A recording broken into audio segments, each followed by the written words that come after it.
Bonjour les amis, rebonjour les amis, je vais passer un coup de gueule à quelqu'un. Alors c'est une dame qui m'a écrit un message sur l'une de mes anciennes vidéos.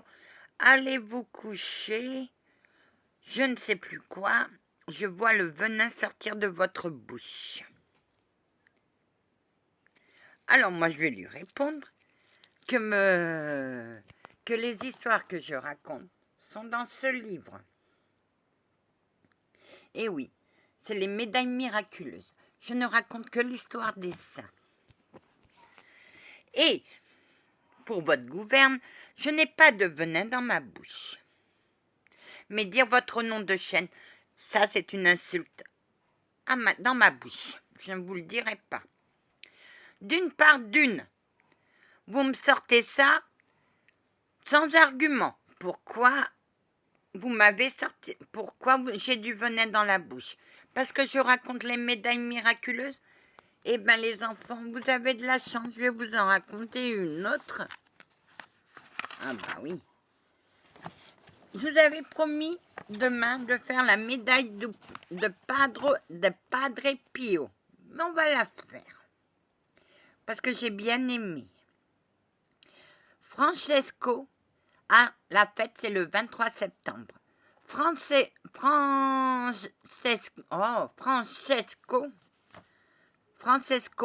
ah ben voilà, Fiorgione, qui deviendra Padre Pio, né le 25 mai 1887 dans un village de l'Italie du Sud. Madame, voilà. C'est pas moi qui l'ai inventé. Dans un village d'Italie du Sud, au sein d'une famille très pieuse. Attendez, ça me gratte. Voilà. Très pieuse. Le père Francesco est de 4 frères et sœurs et paysans. À l'âge de 9 ans, il est témoin d'un miracle dans une église. Une mère dont l'enfant est difforme est en train de supplier en larmes le saint local de guérir son enfant. À un moment, la mère lance son enfant vers l'autel en criant « Si tu ne veux pas le guérir, reprends-le » et l'enfant retombe sur ses pieds guéris. Il est possible que les prières de Francesco se soient unies à celles de la mère pour obtenir ce miracle. Francesco, malgré son jeune âge, a déjà eu des visions de la Vierge, mais aussi du diable, qu'il chasse en faisant un signe de croix. À 11 ans, il entre, malgré une santé chancelante, chez les Capucins, devenant Fra Pio. Il étudie la théologie, sa santé étant toujours aussi fragile. Il demande en 1910 à être ordonné prêtre par anticipation, car il craint de mourir avant son ordination. En 1916, souffrant de plusieurs maladies, restées encore inexpliquées, il entre au couvent de Saint Giovanni Rotondo, qu'il ne quittera plus. Le 20 septembre 1918, aux mains et aux pieds s'inscrivent les stigmates, là où le Seigneur a eu les chairs transpercées par des clous. Il ne cessera de garder ses plaies sanglantes jusqu'à la mort. Les foules commencent à accourir à sa rencontre pour se confesser à lui et assister à ses messes. Les autorités ecclésiastiques, méfiantes et débordent par un tel enthousiasme, vérifient l'authenticité des blessures de Padre Pio et concluent qu'elles sont bien d'origine surnaturelle. Padre Pio en outre le don de clairvoyance, c'est-à-dire qu'il voit. Moi, je vois pas, mais moi, je suis clairaudiente. Il sait que les pécheurs vont lui confesser avant qu'il n'ait ouvert la bouche. Et le fait d'opérer les guérisons miraculeuses ne l'empêche pas de souhaiter faire construire un hôpital à proximité de son monastère. Dans cet établissement, les riches payent pour les pauvres et les pauvres offrent leur souffrance au Seigneur.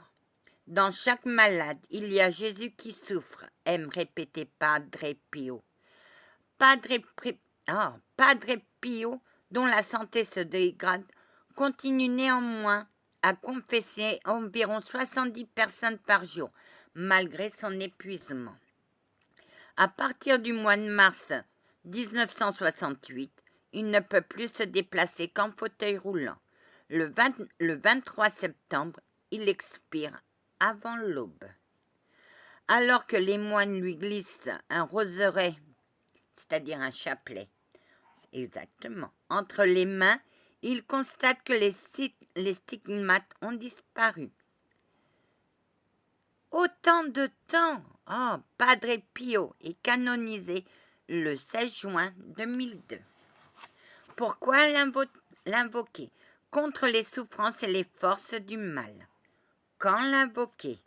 Le lundi pour les morts familiaux, le mardi contre les guerres, le mercredi contre les fléaux naturels,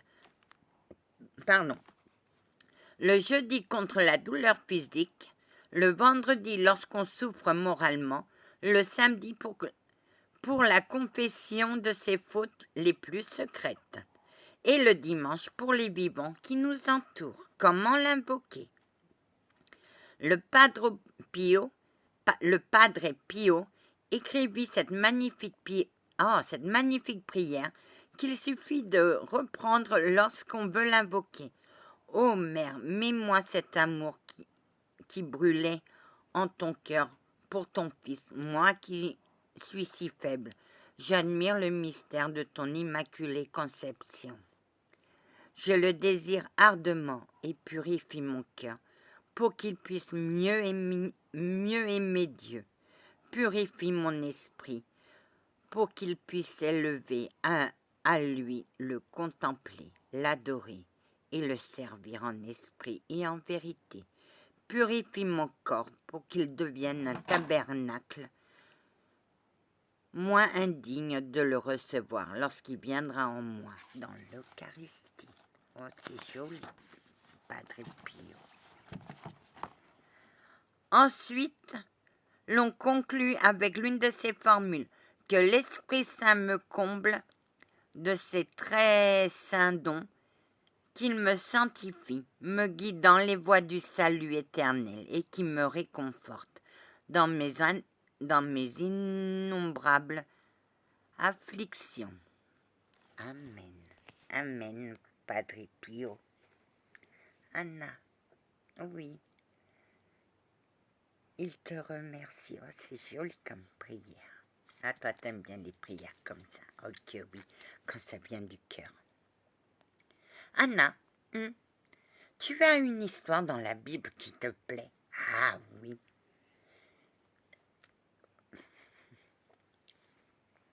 Et c'est quand il y a un serviteur qui dit à Jésus, Seigneur, mon maître, je viens de la part de mon maître, on a un serviteur qui est malade et il ne peut pas se déplacer. Et Jésus dit, je viendrai à lui. Il est arrivé, il voit un centurion, je crois que c'était un colonel ou je ne sais plus quoi dans l'armée romaine, et le centurion lui dit, Seigneur, je ne suis pas digne de te recevoir, mais dis seulement une parole, et mon serviteur sera guéri. Et le serviteur fut guéri, parce que cet homme avait plus de foi que les prêtres du temple. Exactement, Anna. Il a vu le grand homme que c'est. Et qu'est-ce que tu lui réponds à cette femme? À cette femme, que si je dois tourner 7 fois ma langue dans ma bouche, elle, c'est plus. Tu sais qui c'est, Anna? Oui, j'ai le symbole de la dinde. YouTube, je ne parle de personne, je parle d'une dinde.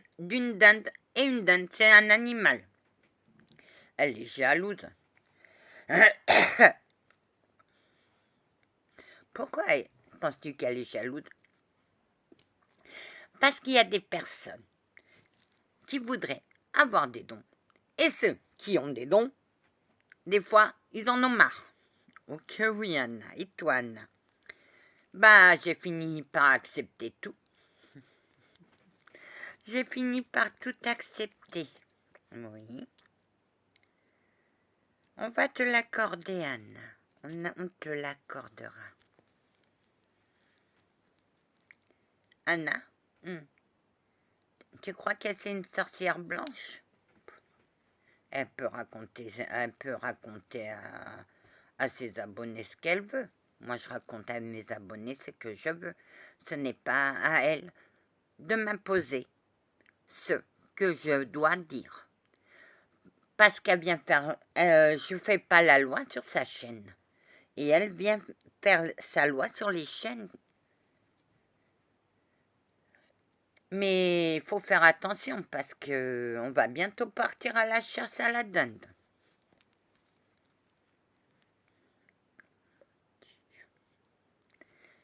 Anna, tu la mangeras cette dinde?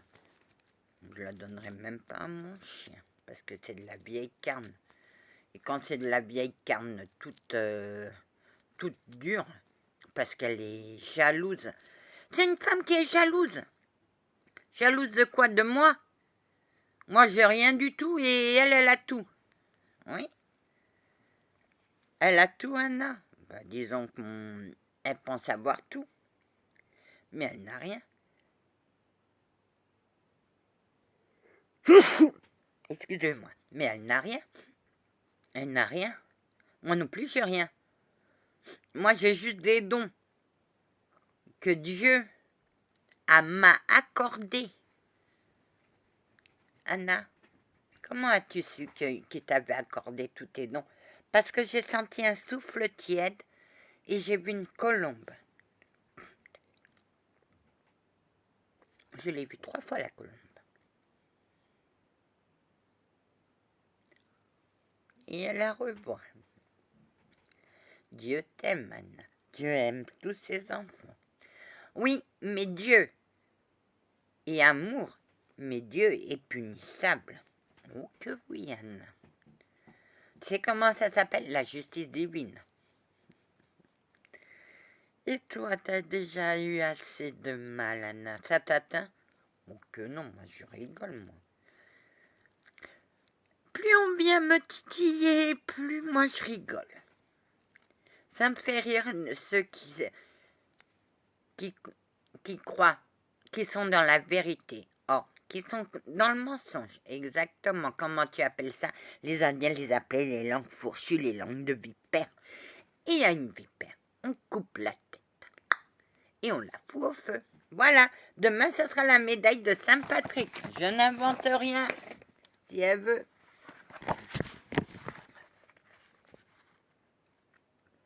Voilà. C'est écrit dessus, comme le port-salut. Et demain, attends, pour les médisances,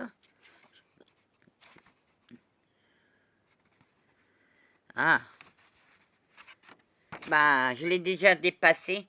Pour les médisances, je ne sais plus quel saint il faut que je le retrouve. Et je lui dirai, il faut qu'elle le prie pour voir si les médisances sont vraies ou pas. Mais moi, madame, moi je ne raconte, je ne mens pas sur mes dons, je ne mens pas sur le ciel et je ne mens surtout pas aux saints, aux apôtres et à Dieu. Parce que Dieu est bon, mais Dieu, quand il va te tomber dessus, ça va pas faire très mal. Amen.